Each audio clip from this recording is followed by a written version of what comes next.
Sejam novamente bem-vindos ao programa Processo de Investigação. Hoje, reservamos o nosso espaço para algumas explicações.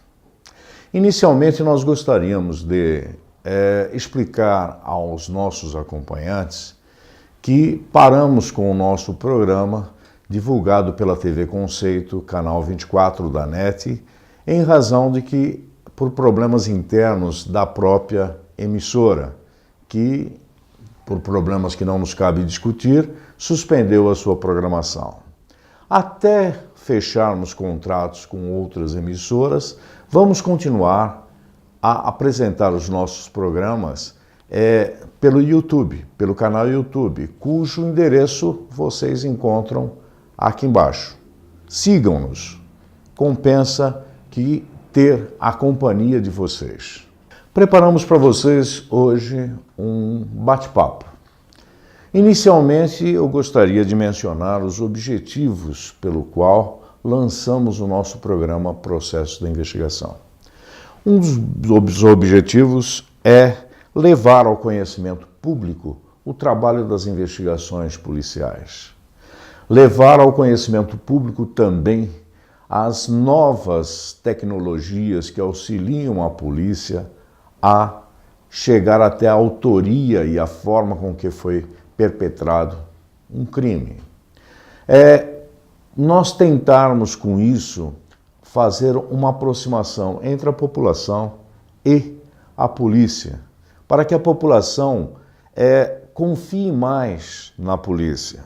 Até alguns anos atrás nós tínhamos aquela figura da polícia mistificada como um terror, como uma autoridade punitiva. Quando o filho desobedecia à mãe, né, e não queria entrar para tomar banho dentro de casa, essas coisas, a mãe dizia: olha que eu vou chamar a polícia. Com isso, essa criança introjetou aquela ideia de polícia punitiva. Nós não queremos isso. A polícia, na verdade, ela cumpre um papel que é tirar do nível social aqueles que desrespeitam as leis, as normas pelas quais nós somos geridos dentro de uma sociedade. Bom, um dos nossos objetivos também, não podemos esquecer, é da valorização do policial. O policial é aquele que recebe das pessoas sempre os seus problemas. Como os médicos, ninguém entra numa sala de uma delegacia para dizer que está tudo bem, só queria desejar um bom dia. O policial trabalha com o que há de pior na vida daquela pessoa, o que ela está sentindo. E essa pessoa tende a achar que o seu problema é maior do que todos, o de todos, e exige muito mais do policial. O policial é a parte do Estado que está dentro da comunidade. É ele que tem o contato direto com as pessoas. É ele que consegue ver o brilho de pavor nos olhos de uma vítima, que, graças a Deus, quando todo esse processo, esse inquérito, esse processo chegar nas mãos de um juiz, esse não estará influenciado por aquele brilho naquele olhar, pelaquela desgraça vista. O policial também serve como psicólogo e muitas vezes até no aconselhamento nas comunidades mais distantes. Então, como nós vemos, muitas vezes uma mãe chega e vai solicitar à autoridade policial, o delegado, que dê conselhos para os filhos. Mas sabemos que isso normalmente não resolve. Mas nós fazemos isso, muitas vezes de uma forma até sendo mais assistente social, o que é normal no policial, porque exige-se do policial não só a sua condição de policial, mas aquela condição de ser um assistente social, às vezes até um profissional da área de saúde. Nós sabemos quantos partos não foram feitos dentro de viaturas policiais. Então, o que nós buscamos é que o povo conheça isso e que também cobre dos seus governantes uma atenção maior para o policial. Não estamos aqui discutindo salários, vencimentos, não vamos discutir, nós vamos entrar nessa senda. Mas nós queremos uma valorização. Nós queremos que possamos ser vistos não na vala comum de todos os funcionários públicos. A polícia é um serviço diferente. A polícia é o que mantém as leis do Estado. E quando eu digo Estado aí, eu digo Estado poder. Bom, por falar nisso, algumas vezes nós tivemos a intenção de conversar com vocês e de alertá-los para alguns pontos em que não é muito comum o cidadão saber.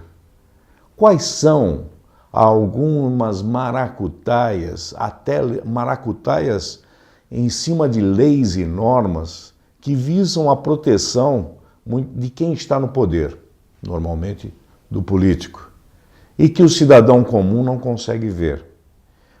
De leis que são feitas para cobrir rombos feitos por administrações imprudentes do passado e que hoje recaem sobre o trabalhador, tentando-se aumentar a sua cota de participação para o Estado para cobrir esses rombos. E ninguém para falar do que devem as empresas, as grandes empresas, que devem ao governo nesses mesmos tópicos. Ninguém para falar quanto deve alguns bancos, instituições financeiras, algumas empresas, inclusive, de comunicação, grandes conglomerados televisivos que devem muito ao governo e, com isso, não permitem que seus repórteres toquem nesse assunto. Só se fala que é necessário uma reforma, no caso, a reforma da Previdência. É necessária, porque senão, no futuro, não terá o governo condições de pagar a aposentadoria para os que depois completarem a idade. Aumenta-se a idade, aumenta-se a contribuição, mas ninguém diz dos imóveis que a Previdência tem e que já, por ordem judicial, já foram sequestrados para poder efetuar o pagamento. Ninguém diz como é que estão esses processos de cobrança. Nós gostaríamos de saber isso. Bom, algumas vezes nós colocamos isso, conversamos com vocês. Também foi um dos objetivos do nosso programa. Quando nós compramos um livro, nós gostamos de saber quem foi que escreveu esse livro. Qual a capacidade do autor para abordar aquele assunto. E aí aumenta a nossa confiabilidade no que é dito no livro. Eu gostaria de, com isso, poder fazer uma apresentação. Meu nome é Sidney Alberto, fui durante 41 anos e meio policial civil. Entrei em São Paulo em 1975, fui escrivão de polícia, fui investigador e vim para Mato Grosso do Sul, onde adotei esse estado como meu. Em 1984, no primeiro concurso para delegado de polícia. Então, sou da primeira turma. Como licionei na Academia de Polícia desde o ano de 1986, sou professor de muitos policiais civis. Com isso, eu tenho um carinho todo especial, não só pela polícia, mas como pelos policiais. E tenho um trânsito muito bom no meio de toda essa instituição.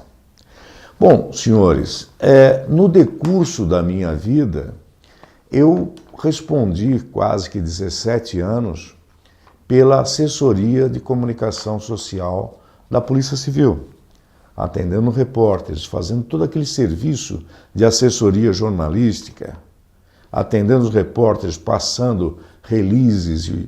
Isso foi despertando em mim uma vontade louca, uma admiração pelo jornalismo, pela comunicação.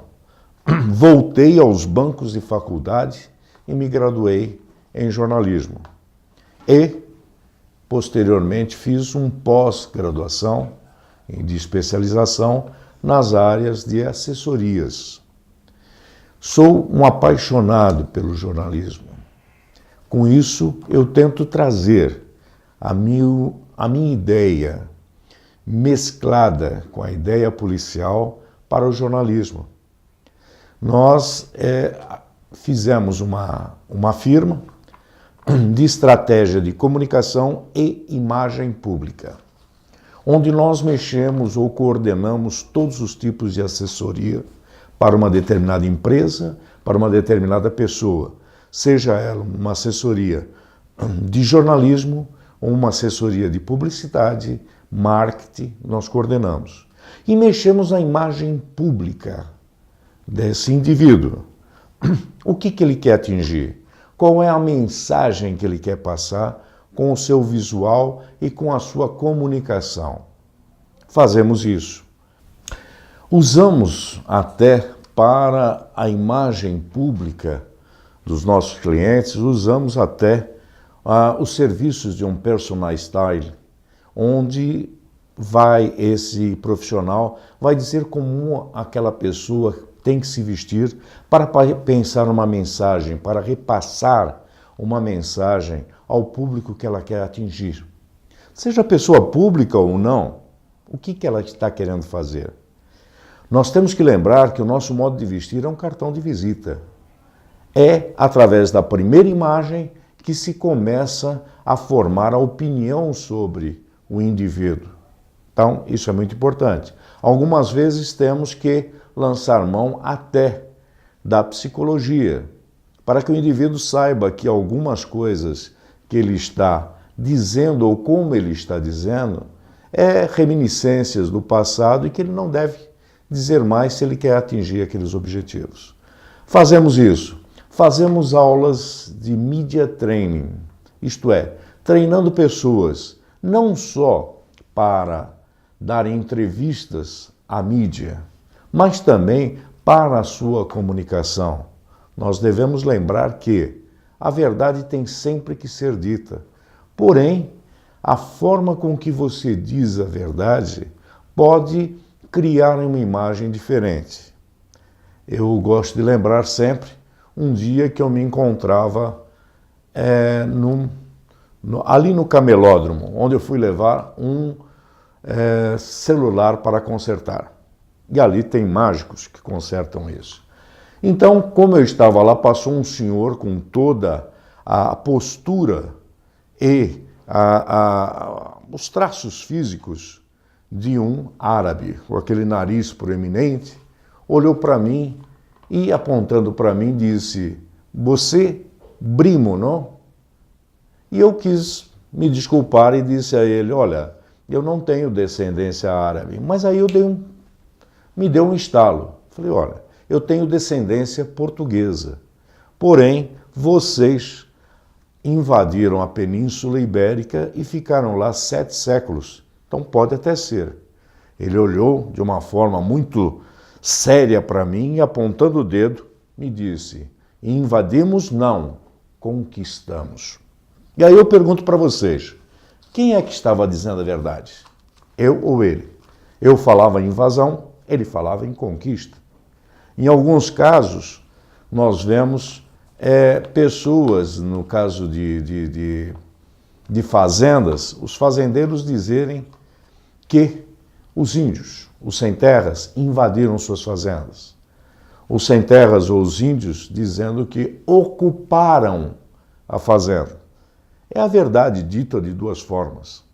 É a verdade em que um copo pela metade de água está meio cheio ou meio vazio. O importante é não se fugir da verdade, não se criar uma mentira. Nós ensinamos isso, ensinamos o gestual. Por quê? 27% da nossa comunicação são palavras. Agora, eu estou conversando com vocês e a minha expressão fisionômica tem que ser fiel ao que eu estou dizendo. O meu gestual completa a minha comunicação. Então, atendendo a alguns pedidos de amigos, estamos em execução com uma série de programas que nós vamos estabelecer umas aulas de comunicação. Como se comunicar melhor? Não é só como falar em público, como se comunicar melhor com os diversos tipos de interlocutores. Como nós vamos passar a nossa ideia para determinados tipos de plateia ou de pessoas que querem nos ouvir. Nós vamos fazer isso através de filmetes ou filmes pelo YouTube, nesse mesmo endereço que vocês já copiaram, e vamos repassar isso aos poucos. Vamos começar desde a necessidade da comunicação. Depois nós vamos abordar uma série de tipos de comunicação. Quando nós chegarmos à comunicação não verbal, nós vamos desde a postura de corpo até as microexpressões, onde uma torcida de boca, um cílio cerrado pode modificar tudo que nós estamos falando. Então nós queremos deixar para vocês a possibilidade de avaliarem o que está sendo dito, seja por um político, seja por um chefe de empresa, seja o que existe atrás daquilo. Desconfiar é bom. Desconfiar nos faz conhecer melhor as pessoas. O que existe por trás de cada palavra, de cada promessa, de cada afirmação que eles fazem. Não se deve acreditar plenamente em tudo. Deve-se juntar provas para aí sim acreditar ou duvidar. Eu os convido a nos acompanhar. Nós precisamos de vocês e, ao mesmo tempo, vocês podem absorver um pouco do conhecimento, desse parco conhecimento que nós temos, mas que é um ângulo de visão diferente do seu ângulo de visão aí. Eu desejo a todos vocês que sejam felizes.